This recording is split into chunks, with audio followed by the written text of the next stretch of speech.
Everyone. तो आज अपना टॉपिक है कि how to score 360 out of 360 in biology NEET 2026 के लिए। तो सबसे पहले इसमें बात आती है अपने एनसीईआरटी की। तो एनसीईआरटी को एकदम से आपको बाइबल मानना है, यानी कि एनसीईआरटी मतलब जो भी 11th और 12th की एनसीईआरटी है उसको लाइन टू लाइन पढ़ना है ना, और एटलीस्ट 5 से 6 बार तो पढ़ना ही है। बहुत सारे टीचर बोलते हैं कि मतलब 20 बार पढ़ लो, 30 बार पढ़ लो, है ना।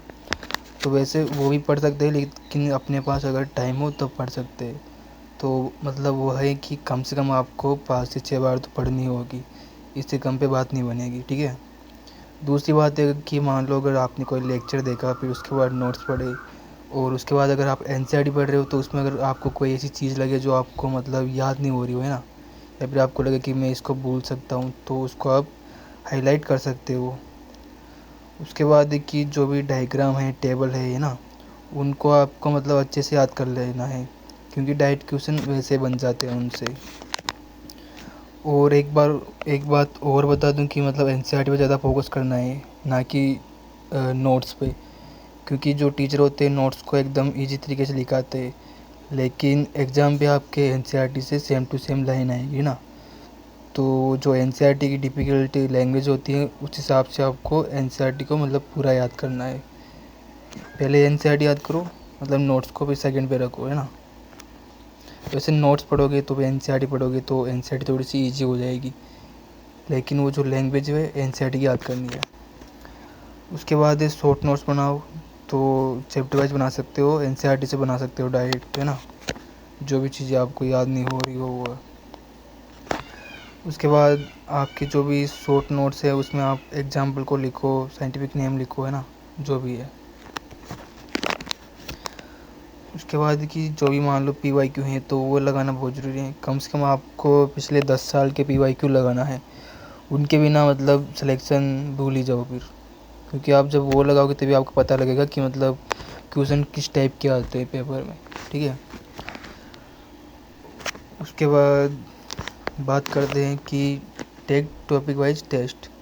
तो आपको मतलब हर एक टॉपिक वाइज, फिर चैप्टर वाइज, उसके बाद मतलब 2-4 एक साथ चैप्टर हो जाए तो ऐसे टेस्ट देना है ना। और डोंट जज इसको एनालाइज योर मिस्टेक एनालाइज। उसके बाद रिवाइज लाइक ए टॉपर्स। तो 3 टाइम्स रिवीजन रूल होंगे। फर्स्ट रिवीजन मतलब 24 घंटे के अंदर पहला रिवीजन करना है आपको। उसके बाद जो सेकंड रिवीजन करना है वो 7 दिन के अंदर करना है। उसके बाद जो तीसरा रिवीजन करना है वो आपको 1 महीने के अंदर करना है।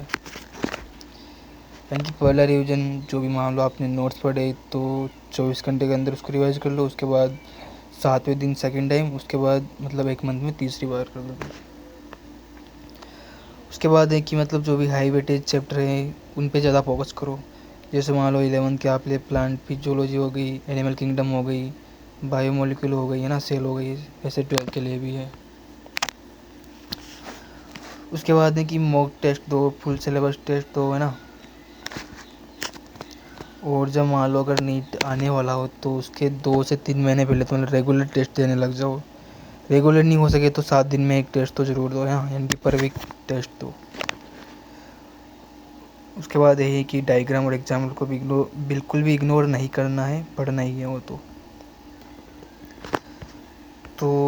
और लास्ट टिप यही है कि मतलब मान लो आपने लेक्चर देखे, नोट्स पढ़ लिए, डीवी लगा ली, पीवाईक्यू कर लिए, उसके बाद मान लो अगर आपके पास टाइम बचता है तो एक एमटीजी की फिंगर टिप्स बुक आती है ना, उसमें एनसीईआरटी बेस्ड क्वेश्चन होते हैं, तो आप उसको सोल्व कर सकते हो। ये मतलब बहुत अच्छी बुक है, इसको आप सोल्व करना ही होगा।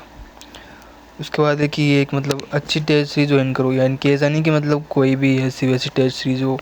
ऐसी टेस्ट सीरीज होनी चाहिए जिसमें मतलब एनसीईआरटी बेस्ड क्वेश्चन आते हो, क्योंकि आपके पेपर में एनसीईआरटी बेस्ड क्वेश्चन आते हैं। तो आज के लिए बस इतना ही है। बायो में तो बस ये कर लो, एनसीईआरटी पढ़ लो बहुत अच्छे तरीके से, आपकी 360 में से 360 कोई नहीं रोक सकता, ठीक है। तो आज के लिए बस इतना ही, मिलते हैं अगले वीडियो में। बहुत बहुत धन्यवाद।